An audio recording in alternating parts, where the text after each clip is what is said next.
নাম হচ্ছে প্রেমতলা।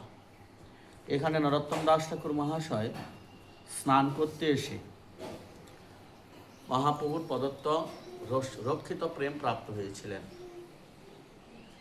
যে প্রেম সাক্ষাৎ নিত্যানন্দ প্রভু ভক্তবৃন্দকে নিয়ে স্বয়ং চৈতন্যদেব এই পদ্মা নদী তটে পদ্মাকে রক্ষিত করেছিলেন এবং পদ্মা দেবী তৎপরে নরোত্তমকে সেই প্রেম দান করেছিলেন।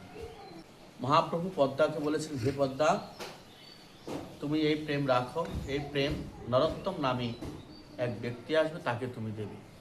পদ্মা জিজ্ঞাসা করেছিল, প্রভু নরোত্তম আমি কিভাবে জানবো? বলে, যাহার স্পর্শে তুমি অধিক উছলিবা সেই নরোত্তম তুমি তাহারে সে প্রেম দিবা। যার স্পর্শে তোমার অঙ্গে অধিক তরঙ্গায়িত হবে তুমি তাকে মনে করবে সেই নরোত্তম।